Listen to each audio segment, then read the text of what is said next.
Cockroach जनता party का आंदोलन असफल क्यों है, बस 1 मिनट रुकना और पूरी मैं आपको डिटेल बता दूंगा। मैं सुबह उठता हूँ, ये लोग नारा शुरू करते धर्मेंद्र प्रधान से, अमर भाई उठने तो दो। सबसे पहले तो इसके फाउंडर के बारे में जान लो, अभिजीत दिपके। ये जो है अरविंद केजरीवाल से इसके पुराने संबंध थे और आम आदमी पार्टी से ये जुड़ा हुआ था।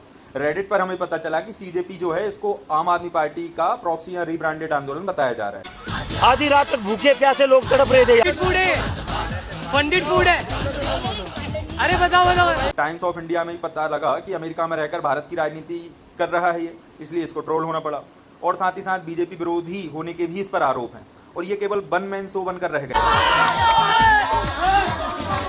आतंकवादियों जैसा ट्रीट किया जा रहा है हमारे साथ। आधी रात तक भूखे प्यासे लोग तड़प रहे। एक और इसका सहयोगी सौरभ दास आम आदमी पार्टी नेताओं के पक्ष में बोलता रहता है। लेफ्ट लिबरल और एंटी स्टैब्लिशमेंट पत्रकार कहा जाता है इसको। तो आलोचना होती है बहुत ज़्यादा और सोशल मीडिया पर इसकी कुछ आलतू फालतू पोस्ट भी आती रहती है। साथ ही इस मामले में है विजेता डहिया। तो पहले ये ध्रुव राठी की रिसर्च टीम, ध्रुव राठी तो हम जानते हैं किस तरीके का कंटेंट मेकर है, और साथ ही साथ ये लेफ्ट लिबरल इकोसिस्टम का हिस्सा मानी जाती है। पुराने सोशल मीडिया पोस्ट पर इसकी एक डांस करने की वीडियो वायरल हुई है, मतलब 50 रुपये ज़्यादा देते तो शायद ज़्यादा अच्छा डांस कर पाती। और हिंदू टेररिज्म को इसने बहुत प्रवोक किया है। बहुत सारे पॉडकास्ट में इसने ये जबरन प्रूव करने की कोशिश की है कि हिंदू टेररिज्म से बहुत ज़्यादा मौतें होती है। हिंदू आतंकवाद में कोई आज तक फिल्म बनी? हिंदू आतंकवाद शब्द बोलने में लोग घबरा जाते हैं। क्या है नहीं, क्या गोडसे आतंकवादी नहीं? आशुतोष रैंका, अब आशुतोष रानका जो है वो आम आदमी पार्टी का प्रवक्ता रह चुका है और सीजेपी की निष्पक्षता पर इससे सवाल उठता है कि भाई सब आम आदमी पार्टी के लोग ही क्यों सीजेपी में आ रहे हैं, है ना। ये बड़ी बड़ी यूनिवर्सिटी में पढ़ा वो सारी चीज़ें।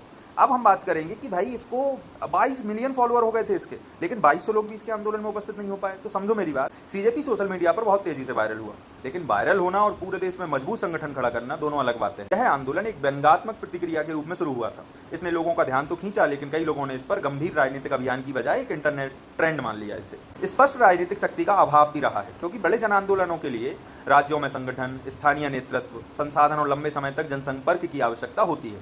सीजेपी अभी उस स्तर पर पहुंच ही नहीं पाए। इसकी मांगे भी व्यापक है, लेकिन दबाव सीमित है, क्योंकि बेरोजगारी, परीक्षा पेपर लीक और जवाबदेही जैसे मुद्दों पर आंदोलन हुआ है। पर सरकार पर निर्णायक दबाव बनाने के लिए बड़े पैमाने पर लगातार जन समर्थन और विभिन्न संगठनों की एकजुटता होना चाहिए।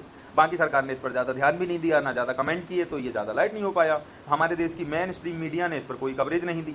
भारत की चीफ जस्टिस ऑफ इंडिया ने जो कमेंट किया था, तो कॉकरोच उन्होंने भारत के बेरोजगार युवाओं को नहीं कहा था, बल्कि उन वकीलों को किया था जो फर्जी डिग्री लेकर और राजनीति करने लगते हैं, कोर्ट में पॉलिटिक्स करने लगते हैं और ज़बरदस्ती के सोशल एक्टिविस्ट बन जाते हैं।